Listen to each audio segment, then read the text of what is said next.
Hey guys, and welcome back to Crouton Cracker Jacks. Today I'm going to show you how to make easy and delicious French toast. You know, French toast is one of those things, doesn't need to be complicated, doesn't need any fancy ingredients. You know, sometimes it's better just to keep things simple, and French toast is one of those things. So without further ado, let's get this recipe started. All right, first thing, obviously, I'm going to need a batter for my bread. So on a pie plate here, I'm just going to crack in 2 large eggs, and do better than I did and try not to get shells in your eggs. No one likes crunchy bits in their French toast. I'm just going to crack those 2 eggs into a pie plate, and using a fork, I'm just going to break these up a little bit before I add the rest of the ingredients. The reason I'm using a pie plate here is for when I go to coat my bread, it's just easier to do it in a wide, shallow bowl. To my eggs, I'm going to add in 1/4 cup of milk. You could also use cream or half and half if you're feeling decadent. I'm going to add in 1 teaspoon of granulated sugar, as well as 1/8 teaspoon or 1/4 teaspoon of cinnamon, just a pinch of salt, maybe 1/8 teaspoon or so, and just a quick splash of vanilla. Try and use real vanilla extract though. And using a fork, I'm just going to whisk these ingredients together. Just make sure that all the eggs are completely smooth. The milk kind of helps break up those eggs. You don't want any globules of egg on your French toast. You want a smooth batter, so just whisk that well. And let me just talk about bread for a minute here. I am using Texas Toast. Texas Toast is just regular sandwich bread, but it is actually cut thicker than regular sandwich bread. It's kind of a dry bread, crummy bread, and these particular slices are about 3/4 of an inch thick. And that's exactly what you want. You want a thick bread for this. And I'm just using this regular sandwich bread. You could use brioche if you wanted to, or French bread, you know, whatever kind of bread that you like. I just happen to like just plain old sandwich bread. It makes the best French toast to me.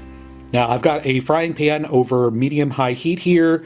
It's actually between medium and medium-high. I'm going to add in about 1 teaspoon of vegetable oil, as well as just a little pat of butter. Now the reason I add both vegetable oil and butter is because I like the flavor of frying in butter. As well, butter kind of has a natural non-stick property to it, but the vegetable oil raises the burning point of the butter so the butter doesn't burn, because you definitely don't want burned butter on your French toast. Well, maybe you do, but I don't, so that's why I do both. And you want to make sure that your butter and oil are hot before you add in your first piece of French toast. Otherwise, your French toast is going to stick, and you don't want it to stick.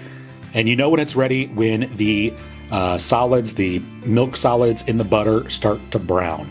I don't know how well you can see this in the video, but they're just starting to turn golden. That is the exact time that your pan is ready for your French toast. So what I'm going to do is just kind of mix up my French toast, my batter mixture a little bit here. Make sure that the cinnamon isn't, you know, sinking to the bottom.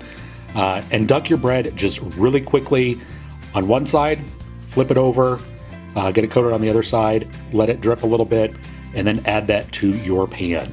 Now, a lot of recipes for French toast call for you to soak the bread. I do not like soaked bread for French toast. Maybe you do, I don't. I like my French toast to not be custardy.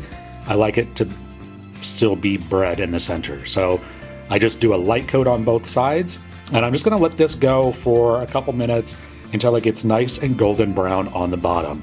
Don't be tempted to move your bread around, you know, just let the pan do its work, let the heat do its work. You know when you're getting ready to flip, when the bubbles around the outside get a little smaller and they don't pop so aggressively. So go ahead and take a peek, make sure that it is nice and golden brown, and then you can go ahead and flip it over and cook it on the other side. Again, just cook it for a minute or two, just until those bubbles around the outside kind of simmer down. And then you can go ahead and remove that off to the plate. Add just a little bit more butter and vegetable oil to your pan between each slice, and continue frying up the rest of your French toast. And this mixture, using 2 eggs, will do, for me personally, 6 pieces of Texas toast, which is just perfect for me and my roommate. So yeah, just go ahead and keep French toasting all of your bread pieces, and then you can go ahead and pour some delicious maple syrup right over top. If you're feeling extra decadent, dust the top with a little bit of powdered sugar if you'd like. You can serve these with fried eggs and bacon on the side, or if you want, just like a little bowl of fresh fruit would be delicious. But yeah, like I said, sometimes it's better just to keep things simple, and French toast is one of those things. So Go ahead and give this recipe a try. If you do and you like it, go ahead and let me know down below in the comments. If you like this video, be sure to give it a thumbs up, subscribe for more deliciousness, and keep up to date on all my latest videos. Thanks so much for watching, and we will see you next time.